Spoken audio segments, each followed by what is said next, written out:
Welcome back, folks. It's nice to have you along. We carry on talking about what's happening in the world of club rugby. Of course, now we know that COVID is here, the third wave is here. It's difficult times for the world of sport. A lot of sports structures doing the very best to stay connected, and club rugby is no different to that. And of course, folks, our clubs, of course, working hard to keep their members connected as we keep awaiting further announcements on when there will be changes with regards to the various sports regulations. But on the line with me now is Sipho Mgoboti, the secretary for Langa Rugby Football Club.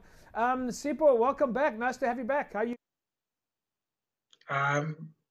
Good evening, JP. Thank you for the welcome. Yeah, it's good to be back and chatting club rugby again.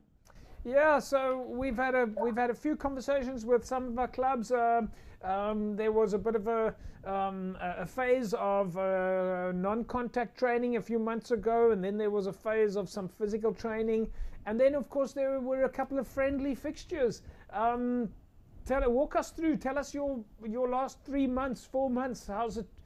What's the activity been? Or how was it to get back to that? We know you had some interesting fixtures. Yeah, no, look, it's been an interesting 3 to 4 months that have got us to where we are now. So yes, after we completed the 8-week program of returning to training, we managed to organize a few friendlies for the club. We managed to play 4, and it was quite, all of them were quite tough. I mean, we played the likes of Laguna, we played the likes of I think, yeah, so some of the names have flashed now, but I mean, Laguna was quite an interesting one. It's a local derby. Well, I was going to say that's what everybody would think of as a derby match. You know, you put Langa and Laguna on the field together, and it's one of the biggest derbies. Yeah. I mean, of course, all of those things had to happen without spectators. Was that a big thing for the players? Were they talking about the fact that, you know, there's a derby that they were able to play? Yeah, no, the guys were quite excited. I mean, as I said, it's a local derby, so you don't need much in terms of motivation, be it with fans or not. The guys were keen, and obviously the adjustment of playing under these lockdown protocols on the field was quite an adjustment. However, our guys adhered to those quite well, and we managed to get on the field and get some game time. And you also had a training camp for your players. Yeah, we had a training camp which took place on the 16th of June. So it started roughly in the morning up until just the afternoon. So obviously the idea was to sort of work on all the things that were picked up during the friendlies in order to prepare us for the season. But then unfortunately, once the training camp happened, and then lockdown hit us once again. So it was back to a halt and back to the drawing board again. Sipho, but you guys have had, I've spoken to many of the clubs about this. You've built up a lot of experience about how to keep your members active, a lot of experience in terms of how to stay connected using WhatsApp or whatever other creative tools, word of mouth. And that was a big experience that was built up in 2020 leading into the beginning of 2021. Have you been able to sort of now kick that into gear again to say, guys, we've got to go back to what we learned last year, to say we know that we don't know when there's going to be fixtures again, and we don't want to lose our members, and we've got to keep them engaged? Are you doing that sort of communication again now with your members and local community?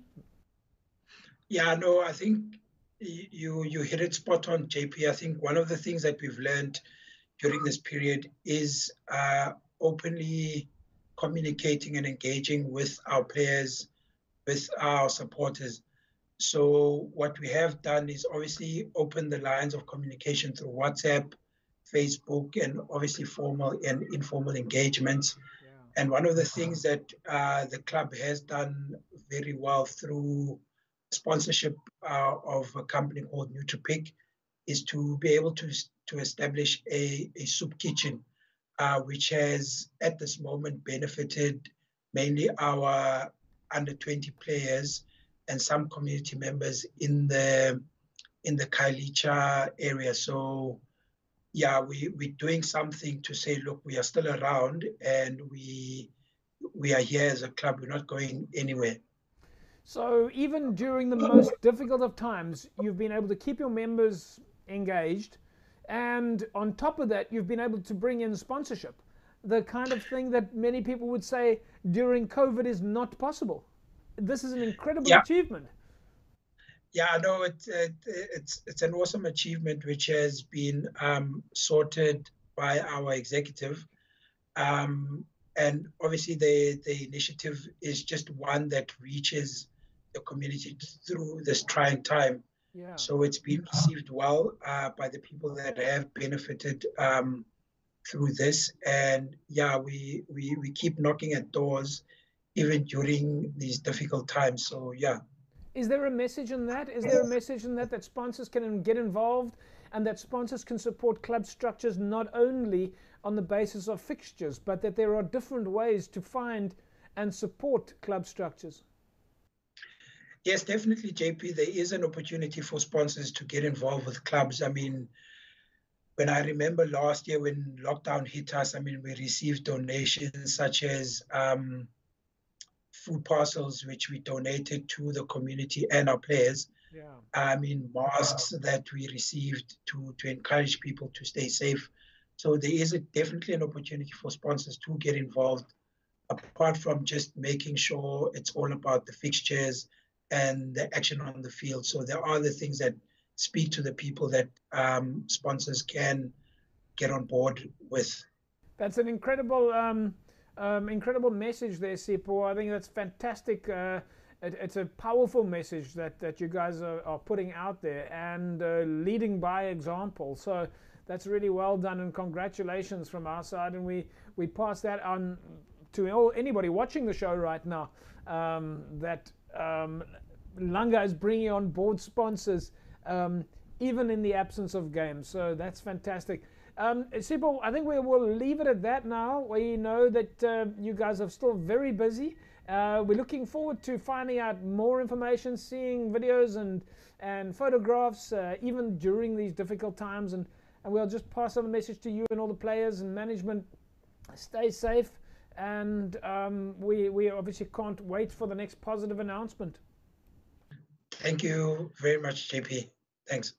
There we go, folks. Sipho Mgoboti, of course, secretary for Langa Rugby Football Club, and they're doing fantastic stuff out there. And great to see that sponsors are coming on board with clubs, of course, and finding different creative ways to get involved. Right, folks. Well, as you know, on a weekly basis, we take a look at what's happening at MChem 24-Hour Pharmacy. Of course, there are public reviews that run on Google and Facebook, where the customers who visit MChem 24-Hour Pharmacy have an opportunity to give their input on their experience at the pharmacy. And of course, we take a weekly look at some of those comments that come in. Now, this week's 5-star ranking comes in from Nadia Samsudin. And Nadia says, the experience here is simply magnificent and delightful. I highly recommend MChem 24-Hour Pharmacy for their staff customer service, dedication, love and care. Heart shape and the products is of a high standard and good quality, suited to meet our needs and requirements. On entering the pharmacy, there is a COVID-19 walk-through temperature detector. My first experience of its kind.